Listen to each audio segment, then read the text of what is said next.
रोजाना खबर रखे सब पे नजर। लाइक कीजिए, शेयर कीजिए और सब्सक्राइब कीजिए हमारे चैनल को। स्वाद में भरपूर उम्दा माहौल, शुद्ध शाकाहारी restaurant H block Shastri Nagar में। नमस्कार, रोजाना खबर में आप सभी का हार्दिक स्वागत है। मैं हूं विभूति रस्तोगी। जिस तरीके से मेरठ वालों को उम्मीद है कि जल्द हम हवाई यात्रा करेंगे, अभी दिल्ली सहित तमाम जगहों पर जाकर हवाई यात्रा करते हैं, लेकिन ये भी साफगोई के साथ 100 आने सच है कि मेरठ में आपको हवाई जहाज में बैठाने का सपना साकार करने में मेरठ के दिग्गज भाजपा नेता, राष्ट्रीय उपाध्यक्ष, सांसद राज्यसभा डॉक्टर लक्ष्मीकांत वाजपेयी शिद्दत से जुटे हुए हैं। सवाल है कि आखिर उड़ान में देरी क्यों हो रही है।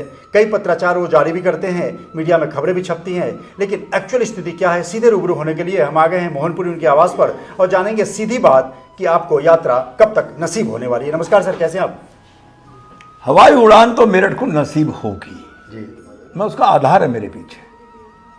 2014 में राज्य सरकार और एयरपोर्ट अथॉरिटी ऑफ इंडिया के बीच में एक एग्रीमेंट हुआ था।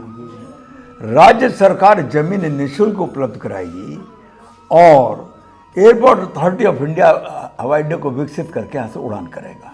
एक बिंदु। 2017 के नगर निगम के चुनाव में माननीय मुख्यमंत्री ने रामलीला मैदान दिल्ली रोड पर सार्वजनिक सभा में कहा था कि मेरठ को उड़ान मिलेगी। 2 आधार। अब जब मेरा ये 2 आधार मेरे मजबूत हैं तो मुझे उड़ान क्यों नहीं मिलेगी? मैं आपको बताना चाहता हूँ।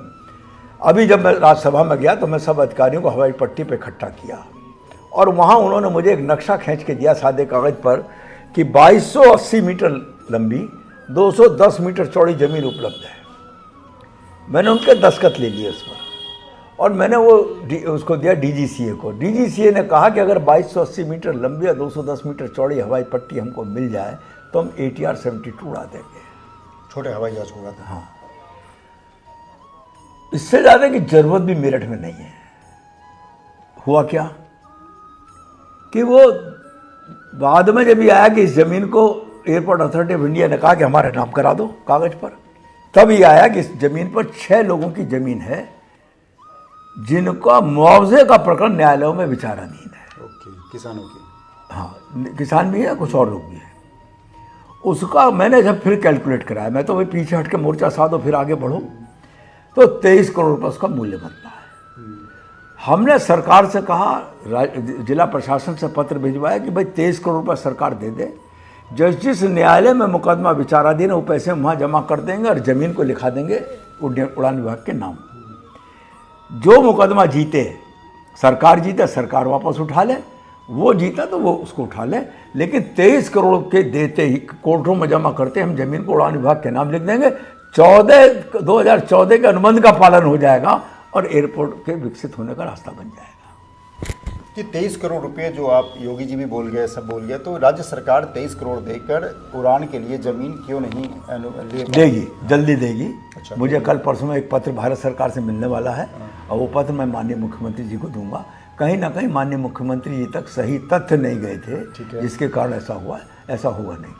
तो उम्मीद की जाए कि 2025 के अंतिम क्षण में या 2026 तक कुछ सफलता मिलती हुई दिखाई दी जाएगी। निश्चित। बस एक 23 करोड़ का ही तो मुद्दा है, उसके बाद कोई अड़चन नहीं है। कोई अड़चन नहीं, कोई मुद्दा नहीं, कोई अड़चन नहीं है। ऐसे में डॉक्टर लक्ष्मीकांत वाजपेयी जो सकारात्मक प्रभाव के व्यक्तित्व माने जाते हैं, हवाई यात्रा कराने में सफल होंगे और ये भी लगता है कि आप 2025 लास्ट तक या 2026 के शुरुआती दिनों में आप मेरठ से छोटे हवाई जहाज में रफ्तार भर सकेंगे। नमस्कार।